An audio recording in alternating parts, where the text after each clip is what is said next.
নমস্কাৰ আপোনালোকক স্বাগতম জনাইছোঁ আজি নতুন ভিডিঅ'লৈ আমি আলোচনা কৰিম অসমৰ আজি কোন ঠাইত নতুন বিজ্ঞাপন ওলাইছে কোন ঠাইত চৰকাৰী চাকৰিৰ বিজ্ঞাপন ওলাইছে এইখিনি আমি আলোচনা কৰিম লগতে কোন ডিপাৰ্টমেণ্টত কিমানখিনি ভেকেঞ্চি আছে এইকেইটা আমি চাম আপোনালোকে ভিডিঅ'টো একেলগে চাওক যদি আমি চাওঁ প্ৰথমতে আমি আজি ওমেন ইউনিভাৰ্চিটিত কিছুমান ভেকেঞ্চি ওলাইছে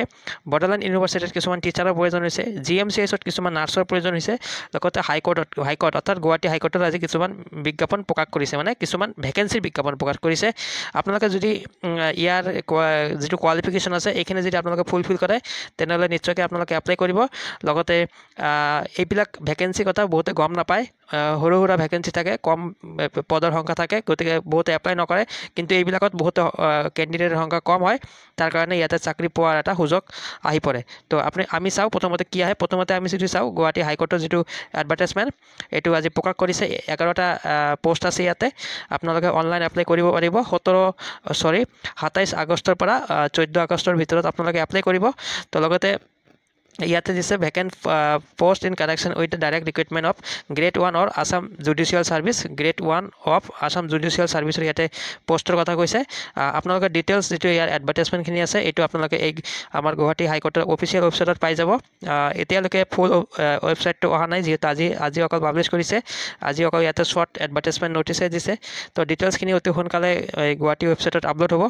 লগতে আপোনালোকে ইয়াৰ এপ্লাই 27 আগষ্টৰ পৰা কৰিব পাৰিব তাৰপিছত আমি চাওঁ তাৰপিছত যদি চাই আপোনালোকে ইয়াতে ৱাক ইন ইণ্টাৰভিউ দিছে অৰ্থাৎ আপোনালোকে যিদিনা ইণ্টাৰভিউ হ'ব সিদিনা আপোনালোকে প্ৰেজেণ্ট থাকিব লাগিব ইয়াতে লিখিছে 3টা পোষ্টৰ কথা কৈছে কণ্টেক্সুৱেল হ'ব এইটো আৰু এইটো হৈছে আছাম ষ্টেট ডেভেলপমেণ্ট কৰ্পৰেশ্যন ছ'চাইটিত লিমিটেডত এইটো এডভাৰটাইজমেণ্ট ওলাইছে লগতে আমি যদি চাওঁ ইয়াতে পজিশ্যন কি আছে জুনিয়ৰ ইঞ্জিনিয়াৰিং চিভিল হ'ব লাগিব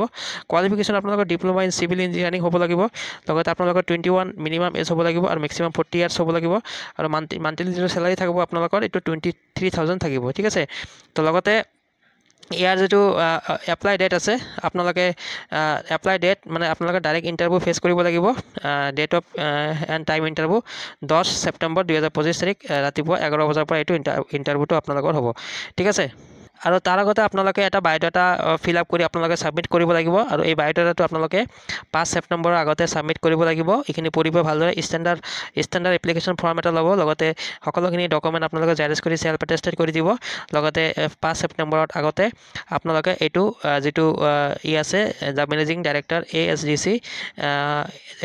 সৰু মটৰীয়া দিছপুৰ ইয়াতে আপোনালোকে এইটো এড্ৰেছত আপোনালোকে ছাবমিট কৰিব লাগিব আৰু আপোনালোকৰ যিটো ইণ্টাৰভিউ আছে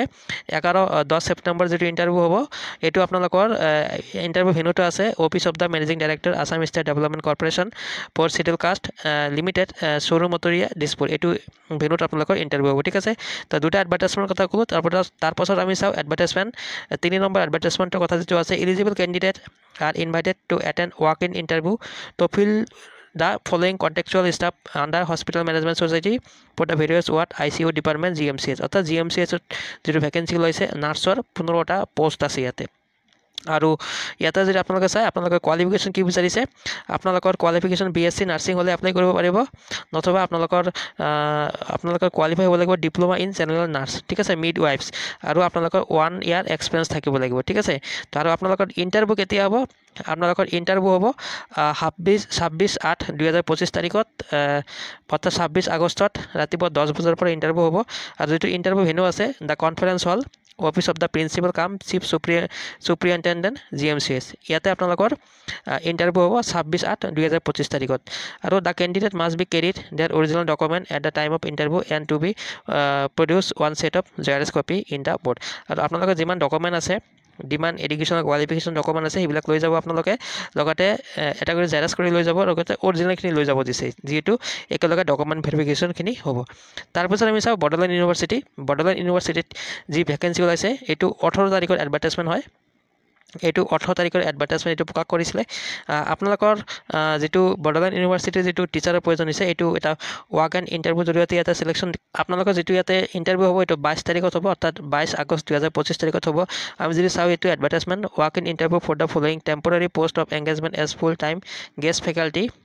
in the Bodoland University Udalguri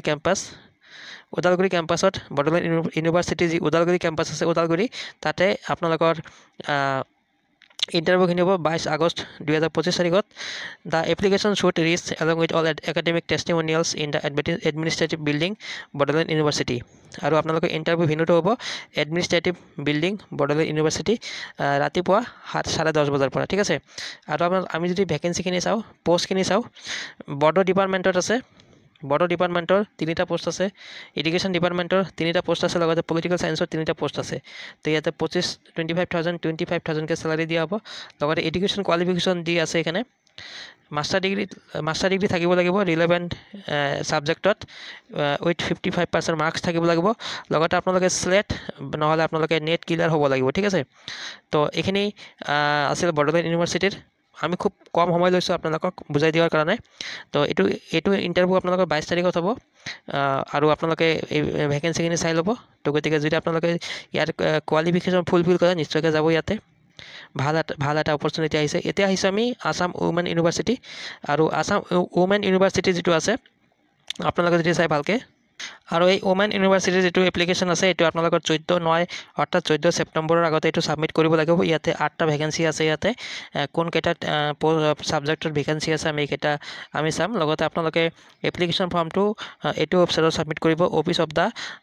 register Assam women university Jorhat pin number 785004 তো আমি যদি ইয়াতে এডভাৰটাইজমেন্টখন চাও ইয়াতে যেটো এছ'চিয়েট প্ৰফেছৰৰ পোষ্ট আছে ইয়াতে অসমীয়া ডিপাৰ্টমেন্টত আছে দুটা ভেকেন্সি আছে ইকোনমিক্স ডিপাৰ্টমেন্টত এটা ভেকেন্সি আছে ইংলিশ ডিপাৰ্টমেন্টত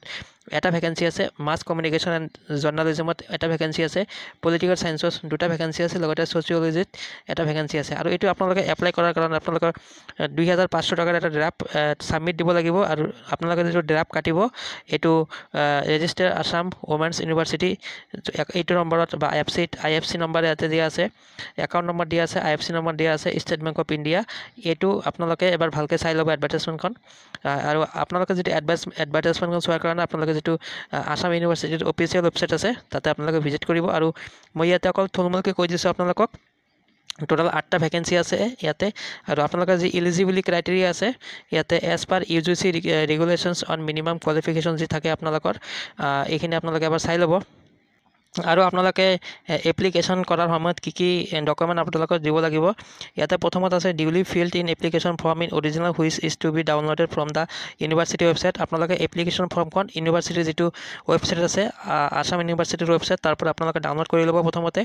তাৰ পিছত এনঅসি দিব আপোনালোকে যদি আপোনালোকে কিবা কত যদি চাকৰি কৰি আছে 1 কপি অফ বাৰ্থ সাৰ্টিফিকেট দিব লগতে নেট মানে আপোনালোকৰ নেট ক্লিয়াৰ হ'ব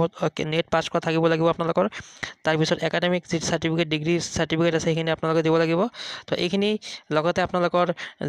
আৰু এইখিনি লৈ 14 ছেপ্টেম্বৰৰ আগতে আপোনালোকে এটো এপ্লিকেশ্যনটো তাতে সাবমিট কৰিব লাগিব ঠিক আছে তো এইখিনি তো মই কলো আৰু বিতংকে আপোনালোকে এবাৰ এডভাৰটাইজমেন্টখন পঢ়ি ল'ব নিশ্চয়কৈ তো এডভাৰটাইজমেন্টখন পঢ়ি আপোনালোকৰ যদি কোৱালিফিকেশ্যন ফুলফিল হৈছে তেনেহলে নিশ্চয়কৈ এপ্লাই কৰিব তো গতিকে এইখিনি আমি এডভাৰটাইজমেন্টৰ কথা জনোৱাৰ কাৰণে ভিডিওটো প্ৰস্তুত কৰিছো তো আপোনালোকে ভিডিওটো যিমান পাৰে শেয়াৰ কৰি দিব লগতে আমি কালি লৈ আহিম আপোনালোকৰ কাৰণে কালি যি এডভাৰটাইজমেন্ট ওলাব সেইখিনিৰ বিষয়ে তো আজি ভিডিওটো আমি ইমানতে সামৰিছো থ্যাংক ইউ ধন্যবাদ